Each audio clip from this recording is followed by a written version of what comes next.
We're going to talk with our Dallas Cowboys Insider Mickey Spangola. Good morning, sir. How's it going? How are you guys? We're good. There's rumblings in the world that you're going to take a day off. Tomorrow. Man. Is that okay? I mean, that's fine. Lucky. I'm proud of you. Kevin can't complain because he's been out a lot, too. That's true. In the middle of the football season, too. It was the bye week. Yeah. It was the bye You get it. It's the exact same logic. No, I'm proud of you for taking a day off. I just want you to prepare yourself for this. We're going to go ahead and you can start writing your column now telling people that they're stupid and they need to stop talking about this. I'm just going to warn you.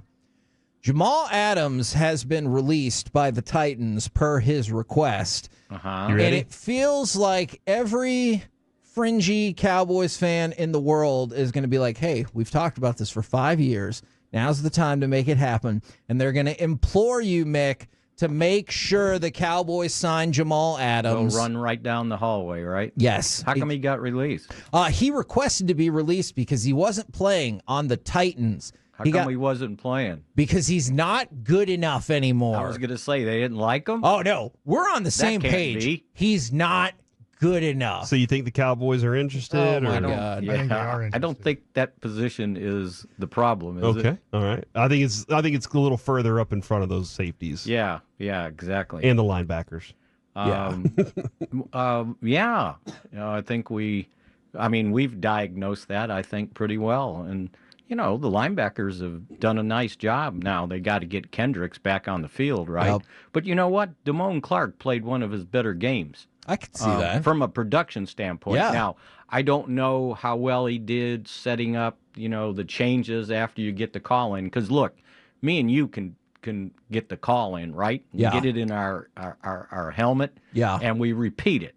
Now, the difference, though, is that now once you get the call in and you get to the line of scrimmage, it's like, okay, now they adjusted. Now how do I reset our adjustments? And Kendricks is really, really good at that. And I think that was one of the things that got overlooked, that he just wasn't in there. Now, I don't know if he could have made a 40-point difference in the score, right? Feels But unlikely. I would, just having him on the field would make me feel more comfortable. Let's put it that way. When it comes to Tyler Guyton, he's expected to be the left tackle, right, when he comes back? I would believe so. Okay. Yes. What work we discussed this a little bit. What work can he do in the next couple of weeks? I mean, even at home or whatever to grow. What does he need to do the most? I don't know if he wants to go out there and try his pass sets against his dad or whatever. I don't know. Oh, yeah, that'd be neat. And his dad's he's in pretty good shape, by the way. Look, first of all, he's got to be 100% healthy, right? Yeah. Second of all, he's got to understand, I think, that this is the NFL, and sometimes you got to play through things. And I'm not saying that he backed off or whatever. They felt like he wasn't 100%. And if you're not practicing everything, although he was out there, and they listed him as fully, they just kind of kept it the way it was. But he's got to improve his technique. If you talk to people, and I get a earful from Nate Newton, and I assume he knows what he's talking about. I bet, yeah. Offensive lineman, that he's got to do a better job, number one, of keeping his hands inside, not getting them outside.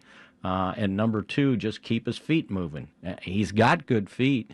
Sometimes he gets stuck, or he gets surprised by how fast the guy in front of him gets off. Now, you can help out there. You can put a fullback in there, or running back, and help chip the guy. All you got to do is nudge him, and you pick up a second or so, which is all you need. Or you just put the tight end over there and say, okay, we're going to help him out. Now, from a pass block situation, though, you can't help out both offensive tackles, and I think Terrence Steele needs to improve on his pass blocking. Yeah. But the deal is, you got to get 5 guys out there together, coordinated. It's not just one guy failing. If one guy fails, it may rub off on the guy next to him. And so I think from a run blocking situation, that's where they've really got to improve. Because if they can get the run game going on a consistent basis, then it helps your pass blocking because teams don't know, what you're going to do if you're not, 30 points behind. Well, what are you going to do? Well, I'm throwing the ball and throwing the ball and throwing the ball.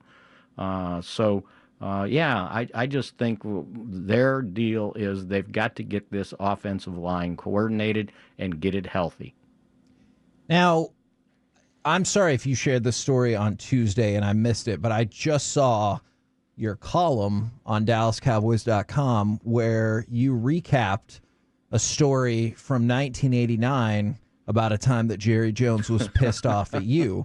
Now, I would, of course, advise everyone to go to DallasCowboys.com and read the article, but I was also hoping you could kind of recount that story for us. Yeah, it was, so it would have been, they did the, I want to say the trade with Herschel Walker to Minnesota.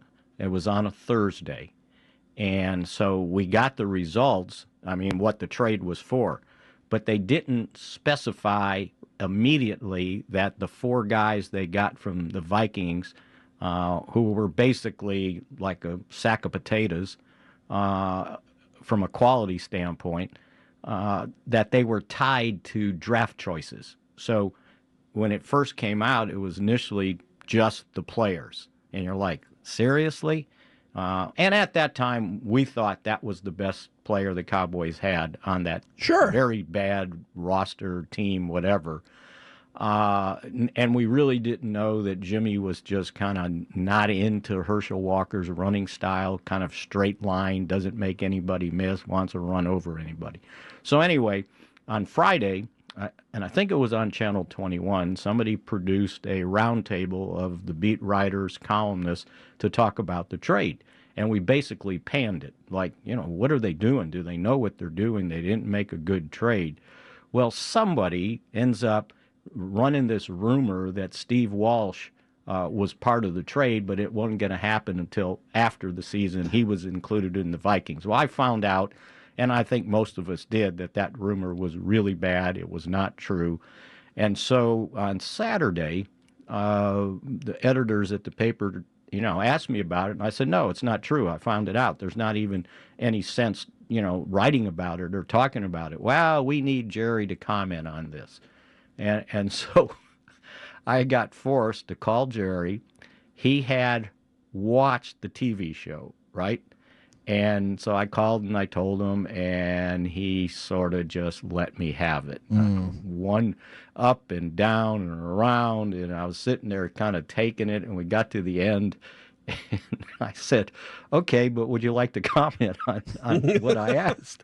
And he said, oh, you can write any damn thing you want, or something like that, right?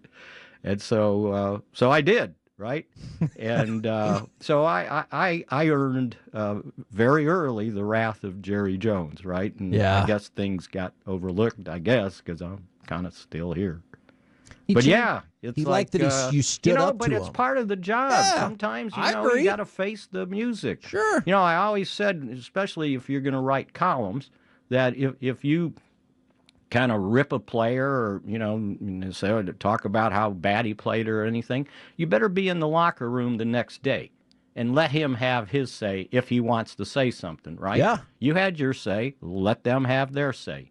And it's just part of the job, the way I look at it. And, that's kind of what happens. But, back then there wasn't any social media or any, and it wasn't a public dressing down that I got.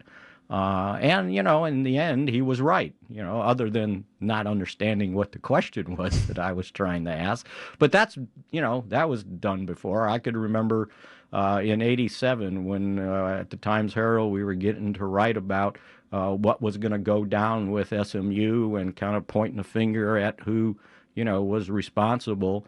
And, the guys that covered it couldn't get that guy on the phone. And I said, well, I'll call him. I said, he doesn't know who I am. And, I got nothing to lose because I'm not covering SMU. So I called him, and the guy kind of dressed me down. And he goes, yeah, when this is over, I'm going to buy that newspaper, and you're not going to have a job. Wow. How about that?